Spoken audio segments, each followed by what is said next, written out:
Hello there, cat people. Dan the Catman here. I'm recording this on a Catterday, so happy Catterday, cat people. Welcome to episode 22 of the Shelter Cats podcast, my labor of feline love. As I'm recording this, in my office, two of my 5 cats, my Sophie and my Mona, are sitting here with me, sleeping here with me. It is a mid-August day, and finally the humidity has dropped a little bit, which is good because one of my air conditioners died. It went to that big air conditioner sleeve in the sky. So I'm waiting for some new equipment to come in, new air conditioners. So until then, thank God at least the humidity dropped. And believe it or not, my cats, who are covered in fur, and I'm not covered in fur, they're handling this much better than me. They're a lot less cranky about the humidity than I am. But at any rate, the Shelter Cats podcast, humidity or not, is all about shelter cats. The shelter cats that have made a difference in my life, that have saved my life, and all about the stories about my cats, all about people that have made a difference in the lives of shelter cats, from trappers to fosters to shelter directors to everyday people that have made a difference in finding homes for shelter cats and whose lives have been touched just by having a shelter cat.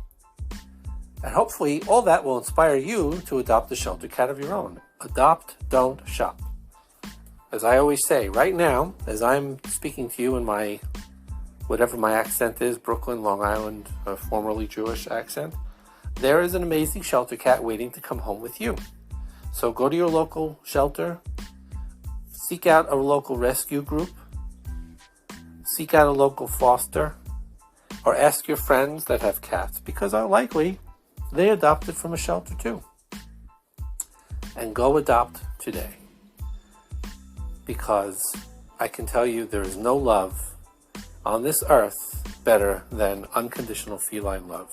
No offense, dog people. Dogs unconditionally love too, but it's just not the same as the unconditional love you get from a cat. Not at all. Not at all. It's made such a difference in my life. I could not imagine my life now without a house full of loving shelter cats. And that's how I intend to roll. So I recommend it very, very highly. So this is episode 22. This will be coming out in early September. And then my season 1 of the podcast ends on October 1st. So we're coming up to the end. Just 4 episodes to go after this. It's been an amazing experience. I've enjoyed it immensely. I'm already looking forward and planning an even bigger season 2 with video, and I'm probably going to switch platforms because I'm not loving. I use Spotify, their podcasting platforms. I'm not thrilled with it. There's a lot of issues. There's a lot of things I can't do, like add music, and video is a problem. So I'm going to be spending October. I'm going to be taking off. There won't be any new episodes in October, and I'm going to be spending that month working on switching platforms and adding video, so that when I record, I'll record video of my guests as well. And speaking of guests, so good with segues, right? I want to hear from you, just like I've heard from so many people who, in so many walks of life, that have helped shelter cats. I want to hear from you too. I want to hear about your shelter cat. I want to hear how you adopted your shelter cats and the amazing stories you have. If you run a shelter, if you do rescue, if you do trapping, if you even just foster, I want to hear from you. If you volunteer at a shelter or a rescue group, I want to hear from you. And I want to have you on future episodes, because it's not about me. It's about people that make a difference in the lives of shelter cats, because they all deserve homes. So you can find me on the web, tylerthecat.com. You can email me, dan@tylerthecat.com. Social media, Facebook page is called Shelter Cats. Instagram, TikTok, and Threads is called Shelter Cats Podcast. So just search Shelter Cats Podcast and you'll find me. I Instagram every day. I TikTok 2 or 3 times a week. I threads a couple times a week too. I don't think anybody's on threads anymore, which is a shame because I kind of liked it. Twitter is ShelterCatsPod, but I don't Twitter or X, whatever it's called now. I don't Twitter too much. Tweet, post, whatever I'm supposed to say.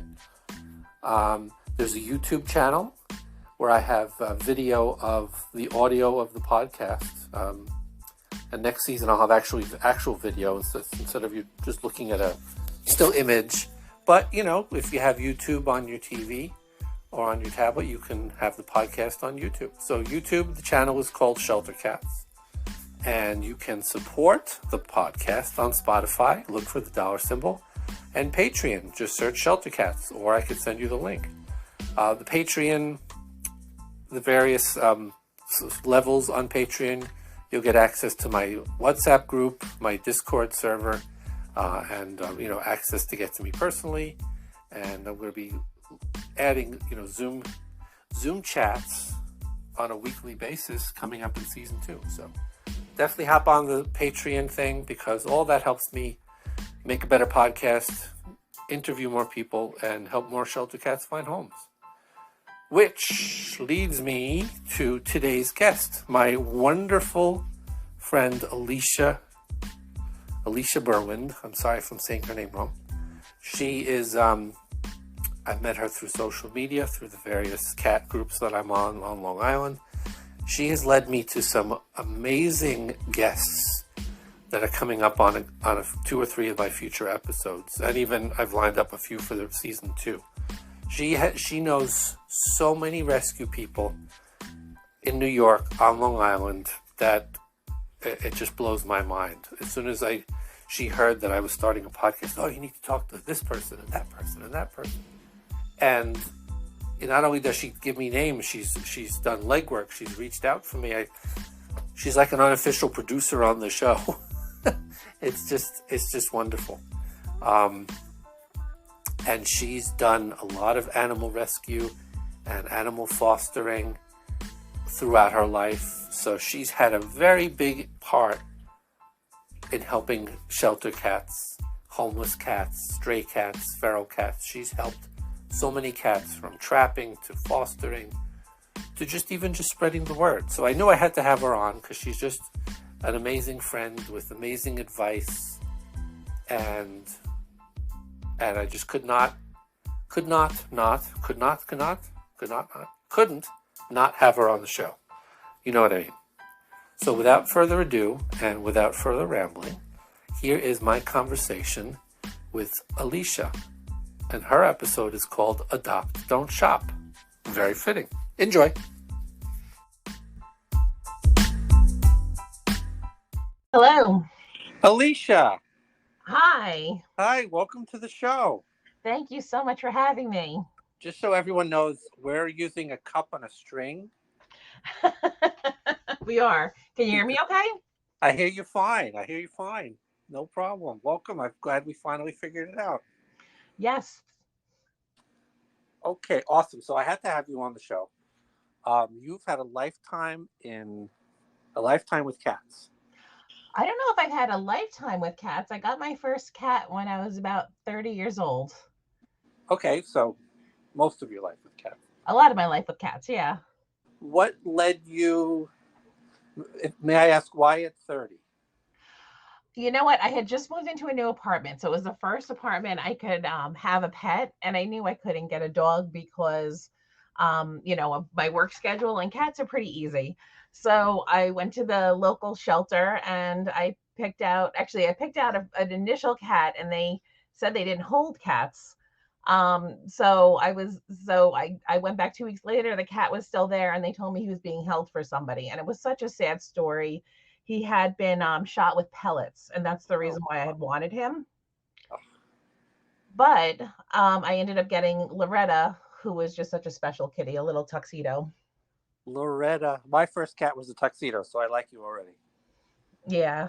I went for, and I always tell people, I'm like, you got to give the black cats and the tuxedo cats and maybe the not so pretty cats a shot, because they're the last ones to be adopted. Yes. Yeah, so that's why I did go. I wanted a tux or a black cat. And how long did you have Loretta? I think I had her for maybe 7 years. I did get her as an adult. Okay. But she was she passed early. It was a little, it was very sad because my other cats I had a lot longer. Did she inspire you to do? I know you've done animal rescue, you've done TNR. Yes. Did, She was actually not my inspiration. My initial inspiration, well, my initial inspiration, I would say, came from Gretel. So Gretel, I already had a Hansel that I had gotten from Save a Pet, and I Hansel and had Gretel, what? Hansel and Gretel. Gretel. Yeah, That's and then I funny. had at that point I had Liebchen because he was a stray that I took in. And then I took in, and then a cat outside gave birth. And this is before Facebook was big. And there's an amazing page that I know you've been part of, which is called Long Island Stray and Feral. And it was before all of that. And and I don't want to say the internet wasn't the internet, but I don't think they really had the information that they have now is readily available. And so I invited my friends over because a cat, which I found out later on, I only found out a couple of years ago that a guy next door had a ton of stray cat or a ton of feral cats. And the mother had given birth in the yard that I was renting at. And I didn't know anything about socialization. I didn't know anything about feral cats at all. I had fixed a few strays in the neighborhood because I knew you were supposed to do that, but I didn't know how to fix a feral. I didn't know anything about a trap. And I tried to, I had friends come over and chase around the kittens around the backyard, but they were already too old and we looked ridiculous, and we couldn't get them. And I didn't know that there were other means to get kittens, and I felt terrible. I never spayed the mother, and to this day I still feel guilty about it. And then one day they all disappeared except for the ugly sick one, Oh boy. whose eyes were crusted closed, and Right. he was so sick. And I took her to the vet, and I was like, at least I can get her fixed because I had been trying to do a little socialization with all of them, so she was letting me pet her. So I took her to the vet, got her fixed, and they were like, you can get her healthy, and they got her healthy, and I ended up keeping her. So she was Oh, really my inspiration to join Long Island Stray and Feral. that's interesting that, before the internet, it was just word of mouth, I guess. It was, and I've spoken to some people who have been trapping, and they're like, "Why didn't you go to the library? Why didn't you research it?" And it just didn't occur to me. And I always say, Yeah. you don't know what you don't know until you know it. Yep. So I was just maybe a little bit naive. I did fix some strays because I could get them into a carrier, but the ferals, I had no idea that there was such a thing as a trap. Now, just for people who don't know, what is a trap? Okay, so when you do have feral cats outside, the most humane thing to do is to get a trap, and you can get them at like Home Depot, less expensive one, or Lowe's, but there are a little bit nicer ones if you do have a lot of cats.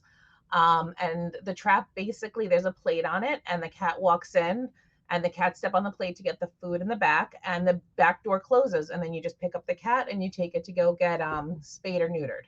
And that's actually called TNR, which stands for trap, neuter, and return. And the return is very important. It's not release. You have to return the cats to where you got them from. Right, because they're territorial, so they should go back to where they're familiar. Am I right? Yes, exactly. They know where their food source is, and if you put them into another area, they'll likely starve to death. Even if you put it into like another colony where there's cats, they'll often chase it off. And that's a Yeah. lot of cats will even like run in front of cars just because they don't know where they are and they're terrified. Right. Yeah, it's easy to get confused. Yeah. So you got to return them to their food source. Right, right. Um, that's definitely very, very important. And yeah, they're pretty readily available. They are. You Uh, can rent them at most local shelters. They'll take a deposit. And some places rent them, but most places will take a deposit of like $50, and then you get your $50 back when you return it. and in our case, like I'm in Nassau County. There's the town of Hempstead shelter that has a low cost program. Town of Hempstead, I believe, is actually free. You guys have an amazing program. So I don't, if other people in other towns, other states, hopefully there is something like that. You'd have to kind of contact your local shelter. You do. And like I know someone just asked me the other day, do you know somebody in Arizona? And I said I don't know anybody that does TNR in Arizona, but I was able to do like a Facebook search, and you can do a Facebook search for Right. TNR in Arizona, or like a local township. You can check feral and the township, and usually you can find something. Yeah, that the good thing about living in, everyone complains about social media, but for animal rescue and for cat rescue, this isn't a dog podcast, but I'm sure there's dog version too. This is Facebook and social media is very, very good for that, because every rescue has a Facebook group and a Facebook page, so there's definitely resources, Oh, because they're almost always volunteer run. yeah, a lot of the TNR programs are volunteer run, and Hempstead has a lot of amazing trappers. But if you want to get it done, and because the trappers are so overwhelmed, there's a couple of full-time people trapping on Long Island, and they have, like a very, some of the names are more popular than others, but they have waiting lists sometimes for months. So the best thing is, and then within those months, you could have a couple of litters of kittens. Yes. So the best thing to do is to start on your own, and to learn how to do it. Yeah, I mean, I've trapped. I'm sure John DeBacker, Yes, of course. who is podcast shy. I'm trying to get him on, but he's a little shy.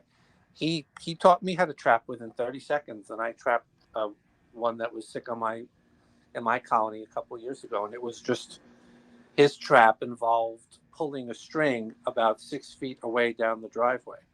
That's called a drop trap. Okay, that was me at 6 in the morning.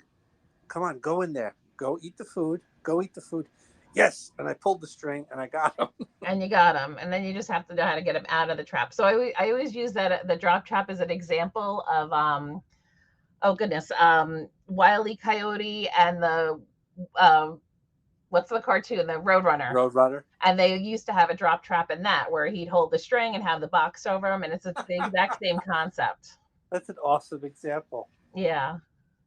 So how there's got to be more. I'm sure there are more animal rescue stories. So it started with that, with the kittens, and then where did it go? Well, I only got the one kitten because I didn't know any better. And then like, a couple of years later, I joined Long Island Stray and Feral, and I was like, oh, maybe I can pick up some tips about, like socialization, and the whole entire new world opened up to me.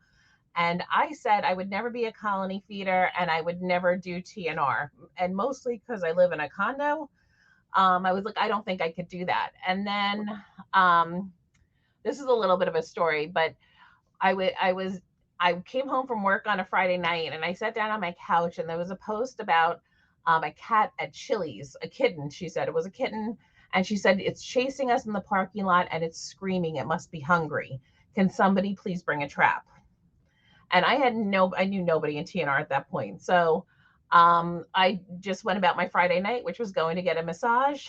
And but I was so intrigued with this cat because I felt so bad for it. And I got out of my massage, and the first thing I did was I opened up my phone, and I did a check in to see if they got the cat yet. And she said, well, somebody brought a trap. So I get home, and I'm in my sweatpants, and it was 17 degrees out. I remember it was so cold out.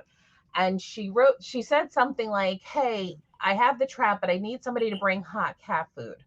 And there's certain things that you usually put into a trap, like hot tuna, or you put in one of the actual foods that works great is fish and tuna from Fancy Feast, but that's the only fish I use. But there's certain like baits that are work better than others.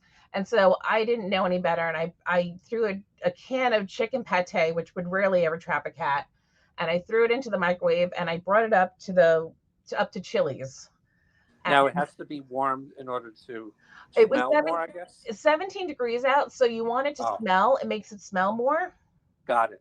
Okay. So, and I didn't know that because I did actually save a feral cat that was stuck up in a tree once, and one of the pieces of advice was put hot food underneath the tree to encourage the cat to come down. Okay. So I was there with my hot food, and I walked up to the ladies where I saw the trap, and I said, "Hi." I said, I have hot food." And they just looked at me and smiled, and they just continued talking, and I looked at them again, and I said, "Excuse Or, me, but I have hot food." And or the cat. and I didn't say cat, and she just looked at me and she said, "Oh, honey, you should definitely go home and enjoy your food while it's hot because it's really cold out." Try And it. I Let said, me try "What?" this again. I said, "Why would I eat cat food?"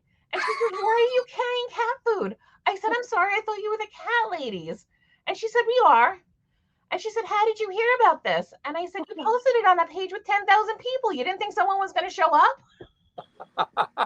That's great. So they took my hot cat food, and then she went back to the car, and she's like, "Well, come over and introduce yourself." And I went over, and she eventually invited me in the car because it was 17 degrees out. And my plan was Okay. to go home after my massage and go into bed. And then I found out that it was a bunch of people there. It was this woman Jacqueline and her husband and her two kids in the back seat. And then there was Farah and her sister Jenna was there, and I think Eddie Stepinski was there. There was so many people there for this one cat trying to trap it. And Is she this a cat? Is this a cat trapping or a tailgate party? it was something. And I ended up hanging out in the car with Vicky till like I think it was like 1 in the morning when she finally had to take her son home. And I went back to my car, and it was so cold out. And I said, "I'm never," and she said, "Well, maybe you can come back." And I said, "Well, I'm never gonna do this." And then she said, "Well, maybe you can come back tomorrow because Farah said she's coming back tomorrow with the trap." And I said, "Okay." And the next day I was there with Farah sitting in the car, and we're trying to trap the cat with the regular trap. And I think this cat was one of the most difficult traps that anybody had ever seen. There was other people were coming out, like Kathleen and Carol. All these people had come out, and every night I was going up there every night, and I want to say it was for like 6 weeks. Six I weeks. It was 6 weeks, and I went up. Even went up. I didn't go on Christmas Day. I brought up food and I put it down. And on New Year's Day, I brought up food and put it down. But those are the only days I was there without my trap that I had. Oh, and then I walked into Lowe's and I bought a trap. Wait, this cat was up the tree for 6 weeks? She wasn't up a tree. She was in the Chili's parking lot, and she would not go into a Oh, trap. oh, oh, okay. And I didn't know what I was doing. And here I am, probably still with my pate, like 6 weeks later, not knowing any better. And then other people were bringing up like other real bait. And Eddie Sapinski was up there with like a red laser light catcher. I mean, we tried everything. That's great. And then finally, I said one night, I said, "I just can't make it up there tonight." And somebody said, "Don't worry, I'm going anyway." And she messaged me a half hour later, and she got her with a drop trap. Thank God. Thank That's God. great. Oh, but I do have to say, after that night, after I went home that night, after the whole massage and the first night, I went home and I looked in the mirror after my massage. I wasn't even paying attention. So no wonder why these women thought I was crazy. Is they put my hair back into, they take your hair out during the massage, and I had a side ponytail. And because it was such a rough massage, I had makeup coming down my face like Alice Cooper. So no wonder why these women wanted to get rid of me. So you gave off you gave off an impression, I Oh, guess. I'm sure I gave off an impression. Although I'm still really good friends with the one of the women today, and Farah, I'm really good friends with too. That was in one of the other cars. That one thing about the cat, the cat rescue community is there's a lot of great people, and I've made a lot of great friends. You being one of them. Oh, thank you. I appreciate that. That means a lot. So did that inspire you to do more or Well, less? yeah. Well, she was supposed to go to her. She was supposed to go to foster, so she went to the foster, and they said something like they wanted to keep her, and then they changed their mind, and we didn't go through rescue, which you make a lot of mistakes until you learn better, Sure. and now I would never ever take a cat without going through rescue. So, even if I trapped it myself, I would still work with a rescue on it. Right. Because you just don't know. Like my Gretel that came out of the backyard, even though I took her to the vet and she was so sick, she had a polyp in her nose, and she cost me $3,000 within the first month. Wow. So if you get them from a rescue or a shelter, they'll usually help you with something like that major that comes up because they should have caught it to begin with. Right. Right. My tailor needed a lot of dental work, and he wasn't fixed. at 13, so they took care of that for him. Yeah, they do. They take care. Most reputable rescues will take care of all that before they even let you adopt. Yes. So that's always important because people are like, well, why are rescues charging, $125 or $150? And it's like if you go to a regular vet to get a spay and neuter, it's over 300, up to 800. And even if you go to a low cost, it's still going to be $150. And then the rescues do the deworming. They'll check to see if there's any other diseases. They snap test, they do a microchip. I mean, and then they realize if there's any really big expensive issues. And I've had so many kittens that have had these really huge expensive issues. One of them cost 10,000, I think it was like $10,000 because of the disease it had, and they saved them. But I can't imagine if I was on my own and had to pay that. Yeah, yeah. The vet bills are, it's a constant. And all the rescues that I've spoken to, the biggest challenge always is raising money. It's raising money. So if you go get adopt a cat from a shelter or a rescue, the $150 is really not a lot to them. Yeah, it's a drop in the It's bucket a drop compared in to the what they've bucket. spent, what they spend. When I spoke to Sonia from Alley Cats, she said, I constantly have to beg for money because the vet bills are thousands and thousands of dollars. Yeah, and then you have like the vet bills are huge. And then you have some rescues out there, including the one that I'm with, which is TNR Task Force, which focuses on TNR. So like you have there's a couple other ones out in Nassau County, but you have like Last Hope helps with vouchers all over Long Island. Like if you're on Long Island, they'll help you with vouchers and help pay for part of your TNR. And then you Right. have TLC out of West Babylon, and they're amazing too with helping people with TNR costs. For like there's certain stipulations that you have to be like financially.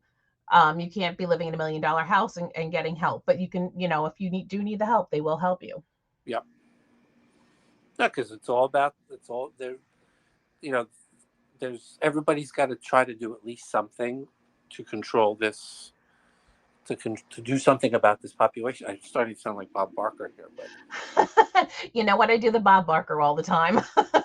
but it's true. I mean, my block, I've gotten all but one, maybe two. The next block over, they've done nothing, and they're over. They're every time I walk down that block, and I never see anybody. Nobody's interested in talking to me, but there are a bunch of stray cats, and I've seen kittens. And it's really really tough is that like one cat, I think they average it out to about having about 100,000 in offspring, believe it or not, because a cat can get pregnant as young as 4 months, and they're just a baby at that age. That's Yeah, like a 12-year-old getting pregnant. So if they make it through the labor, they can be pregnant again right afterwards, and they can continue, and then their kittens have kittens. And I mean the survival rate isn't great for all of them, but right. it's I had we did a colony in Port Jefferson, and it was a group of us were doing it. But she said we started with 3 cats. We were just feeding 3 cats, and we ended up either pulling or TNRing, and I think we ended at 96. So each litter is could be 4 to 6 cats. 4 to 6. Yeah, Kittens. yep. And then you have the sadness that a lot of them don't survive, and it's not a nice death for them. So the really No, humane thing is fixing these cats. no. So, so even though you had a rough start and got weird looks in the Chili's parking lot, because you may have looked like Alice Cooper, which is not the worst thing in the world, Alice but Cooper with side pony. with the side, even though they thought you were like an Alice Cooper impersonator, but it worked out, and you've done not only animal rescue, you've educated people. Just having you here, just explaining how this Oh, works, thank you. because everybody sees a cat on their block, and what do they do? What can they do? Just it's as simple as go and rent a trap, go look on wherever you live. I had somebody just 2 weeks ago, Caitlin, and she's from Long Island, and she moved to New Jersey, and she said the difference in resources is dramatic. Whereas there's a lot of resources here, just where she is in northern New Jersey, there isn't quite as many. She had to educate people, and just the number of rescues are so much. so much fewer than here. So even if we're giving examples where in New York there's a lot of resources and there's a lot of rescue, don't be discouraged if there are less, because even a lot of the rescues here will do transport, will help people even out of New York. So even if you can't find somebody near you, don't let that discourage you.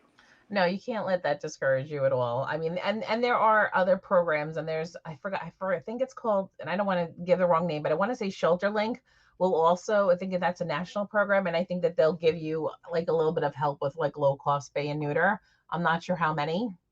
I might Yeah. be wrong on that name. I may have to bleep that out, but yeah, there's definitely other programs out there.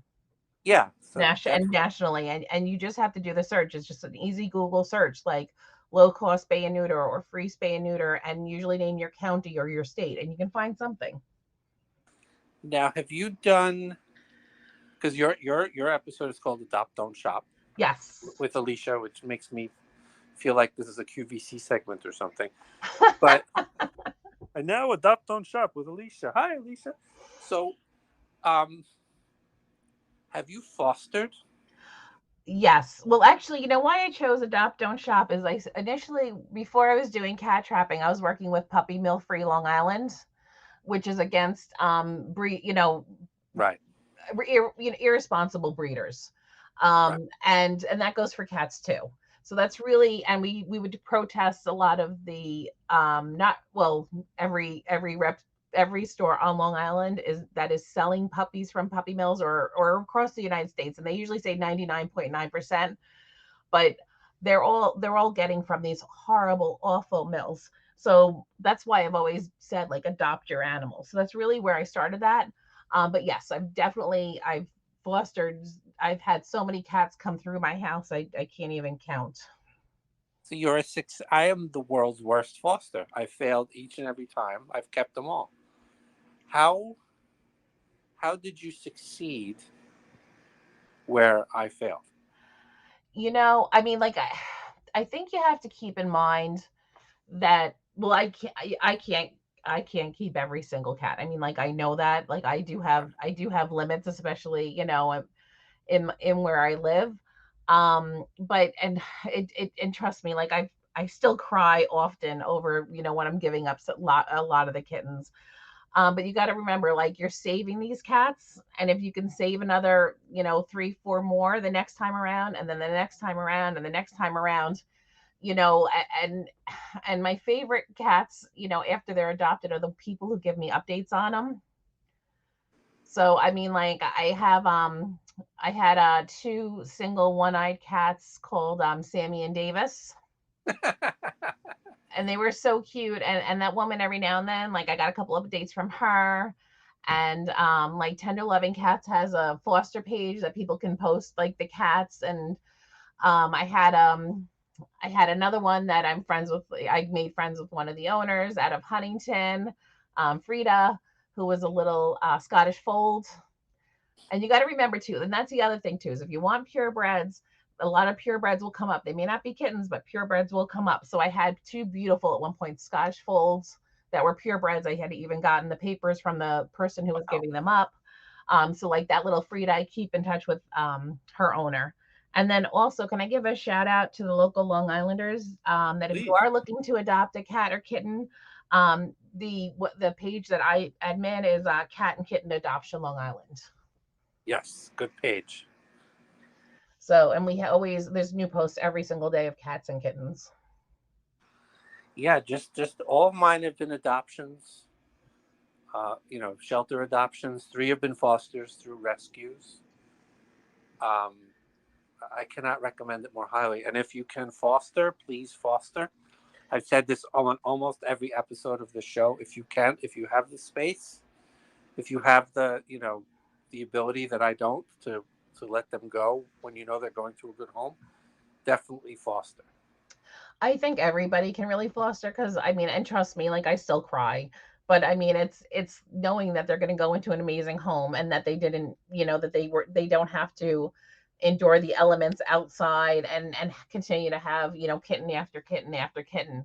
And I think most rescues that have that where the real need is always in the fosters, because they'll say, I'll take those kittens, but you have to have a foster. And if you know, because Right. they just don't have enough, and I think it's what people need the most.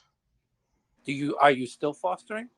I'm currently not fostering because I had a sick cat in my condo, and even as much cleaning and scrubbing you can do, like it can stay in the house for up to a year. Okay. So I did have to take a year off from that. Unless I can take some vaccinated cats because they won't catch it. But yeah, taking in kittens just a little iffy right now. But you will at some point I again will again once probably you in get the all October clear. once that year is up. Awesome. And how many cats do you have? Technically I have three, but there's a fourth foster that probably will never go anywhere. So three plus one. Three plus one, but she's part of the family. She just wanted to stay feral. But considering how many kittens I've had come through here, that was my one fail. Okay, well, one fail is certainly better than me.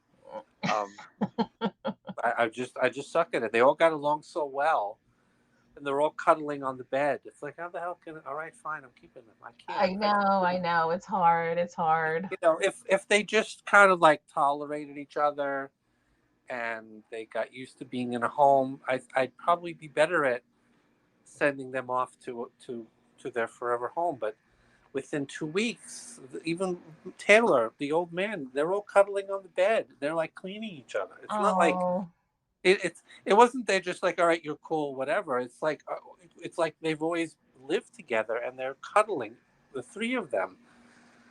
You know, and my residents are looking at me like, you're going to keep him, right? You're not going to give him up. I know this is my best friend. I know that's the thing is I have I heard the F word. He's not temporary, is he? All right. No.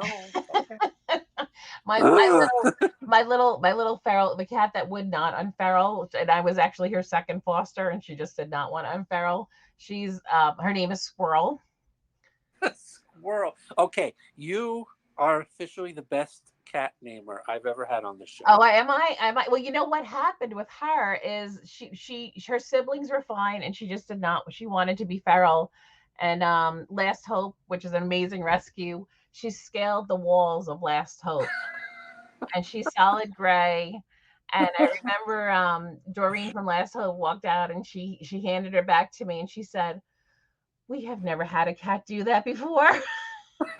And I said, "Do you think I can get her not to be feral?" And she said, "You just hold on to her until she's not feral anymore." Which I was the trapper, so I understand why I was the one that had to hold on to her. But she still can scale a wall if she wants to. But And she loves my Wendy, so she loves what? my Wendy cat. Wendy. See, Wendy, Hansel, Gretel, they're just interesting names. Well, Wendy, you can take a wild guess where Wendy came from. Not Chili's, I guess. No, it wasn't Chili's. Wendy came from Wendy's. Wendy came from Wendy. She was outside begging for chicken nuggets for a month. Well, As they're not bad a, chicken nuggets, Wendy's. So good what? choice. The Wendy's chicken nuggets are not bad. I've had them a few times. Oh, I'm a vegetarian. I'll take your word for it. But yeah, she was outside for a month, and I guess it had been posted a bunch of times. And finally, I went and trapped her, and I just couldn't. I heard she was another one. I couldn't get rid of her. She had to stay. I understand. And do you do colony feeding as well, or have you done I that? I did do some colony feeding, but we ended up having to move the colony, Yep. which is very unfortunate. It was a small colony, which we were very lucky, but I was able to get them into a barn. Oh, awesome. Yeah, that was and I do know where they are, and I do keep in touch with the person who has them. Well, awesome. Well, listen, this has been amazing. Thank you. Uh, It was I, so nice chatting with you. I could, we'll have you on the, it's me. I'll have you on the show again. And again, moral of the story is if there are cats in your neighborhood, don't turn away. Yes, Try to do something. Don't just feed them. Feeding is important, feeding but is try to do something about it. Try to get Shelter it. is important, but unless you want to end up, I always say, and I'm sorry I'm interrupting you, but No, I please. always say like you either pay now or you pay later, and people don't understand that. I'm like either you pay to get them fixed now, or you're gonna have 100 cats and you're gonna be paying hundreds of dollars in food a month. And people have called me back and been like, okay, now I've got 16 cats and I want to spay them all before it turns Yes. into 100. So like spaying and neutering, it's so important, and we really are in crisis here. We're in crisis pretty much throughout the United States, except for in some areas because Yeah, very, because of very, irresponsible owners.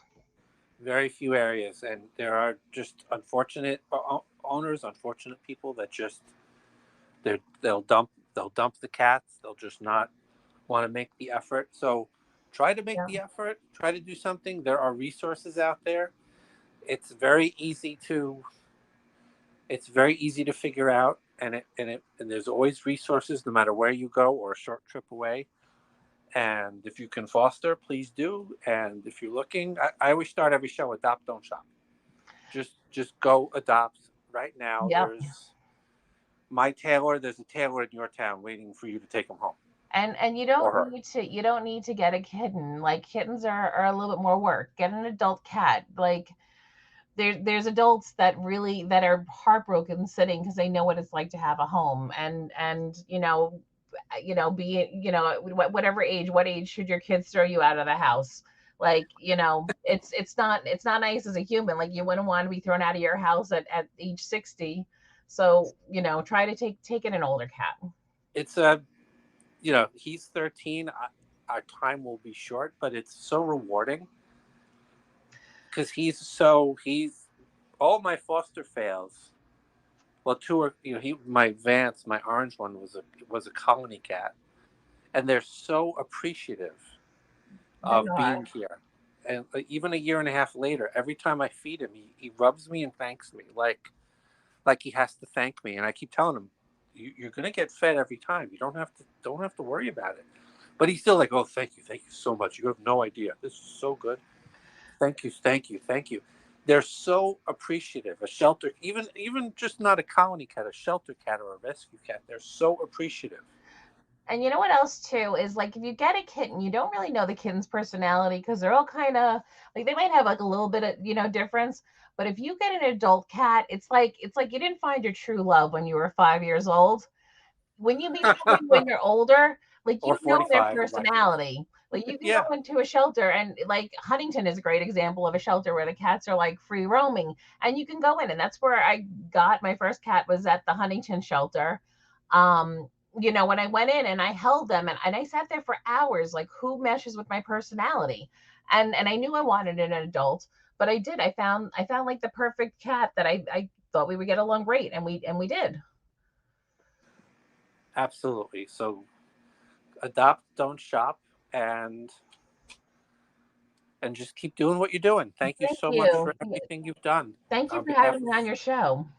And if I need a name idea for any other cats I may have, I will reach out to you. Okay, sounds like a plan. Thank you so much. Thank you. Bye. Bye. Dan the Catman again, and there you have it. How awesome was that? I could have talked to her for hours. Don't you love when you have people like that? You could just talk and talk and talk, and it's just fascinating thing after fascinating thing, and you just want to just keep talking. I could have just gone on and on and on. So we will definitely have Alicia on again. Great stories, great cat names. Every time I think I come up with a great name for my cats, like Vance. Vance is named after Vance Refrigeration from The Office. So his actual full name is Vance Refrigeration. And yeah, I thought that was cute, but doesn't hold a candle to Alicia's cat names Hansel, Gretel. I mean, come on, they're great names. So thank you, Alicia. It took us a few tries to get the recording working. That's why I made that joke about the cup and the string. We had a couple of issues, but hey, it doesn't matter. It's all about the cats, and it worked out, and we got her on, which I'm very happy about. We'll have her on for future episodes. Well, in fact, right after we finished recording, she she told me that she wanted to mention the gotchaversary of her cat Liliana, and she gave me a whole list of people that she's going to reach out to be future guests. So we have guests, we have episodes, great episodes planned. So stay tuned. We're going to have more amazing guests talking about all the amazing things they do for cats. And I am so honored and privileged. And thank you so much for listening. Have a great week. Give your cat a hug. Adopt, don't shop. And we'll see you next week.